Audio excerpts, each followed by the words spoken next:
I'm Bambi Francisco, and I'm speaking with Aydin Senkut. He's an angel investor, a very active angel investor here in Silicon Valley. We're continuing our discussion. Aydin, you were talking about some of the trends out there that you're seeing. What are they? So there are a couple different things. Obviously, there is this whole real-time phenomenon happening, and what I'm seeing there is the curve in terms of how long it takes to get traction has drastically shortened. So, for instance, I've just been involved in 2 deals, which I can't talk about publicly because they haven't been announced yet, but we've seen very small teams getting unbelievable traction very, very fast, even faster than some of these social networks. So there's definitely a trend of companies picking up users really, really fast. So that's been an exciting trend. If it's not a social network, what is it? What type of service are you referring to?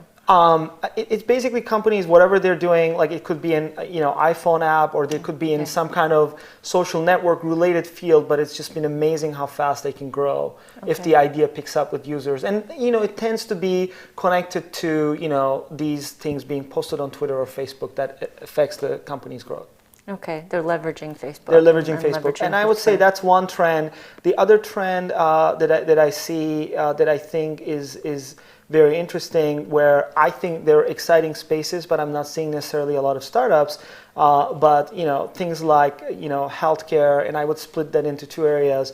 Where the 2 interesting areas that I'm seeing is electronic health records, which is very hot right now with the Obama administration, as well as personal genomics, so personalized medicine with a web angle. 23andMe being a good example of a site that I think there will be much more innovation coming up in that space. I would say online education, in the sense that we have a huge labor force out there. A lot of them can't go back to school again, and for most of them, University of Phoenix tends to be one of the few options available. And I feel there is definitely, both in terms of our main education system, high school and college, as well as retraining, there's some great opportunities there in online education as well. What's overhyped? iPhone apps? It's hard to say, because I'm still seeing interesting iPhone apps that are getting huge traction and can make money really fast. Like I have one company, social gaming network, that launched this game, made $1 million in 6 weeks. So I don't think SGN. I don't think that space is exhausted yet.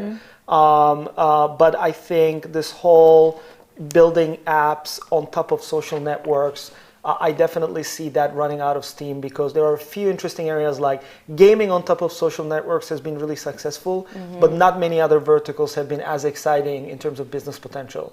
So I see those type of things kind of, I think, running out of steam. What about ad networks? There seems to be an ad network for everything.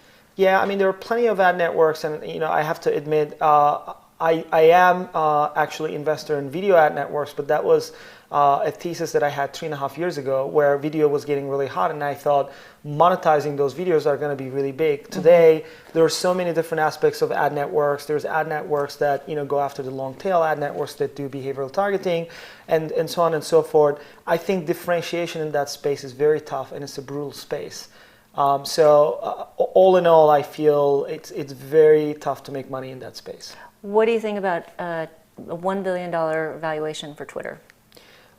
Again, it's hard to say, because Twitter has become such a household brand, and I think this tends to be the latest trend. I mean, Facebook has gotten a huge valuation a while back, again, without necessarily the revenue numbers backing that up. For me, it's an interesting contrast, because at Google, we were always kind of in line with our financial results, where the company's valuation was. So the revenue and profitability backed those numbers.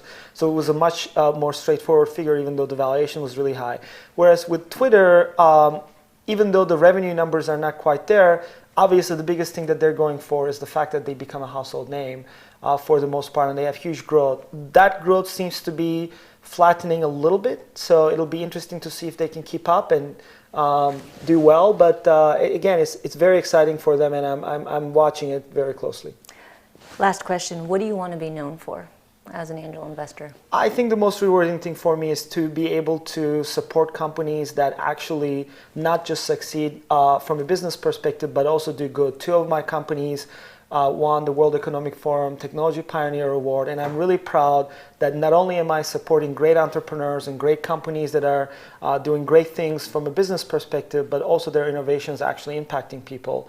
So the fact that I can be even a small part of it is very exciting for me. That's nice. Well, I'm sure all the entrepreneurs welcome and appreciate your support. Thank you. I've been speaking with Aydin Senkut, and I'm Bambi Francisco.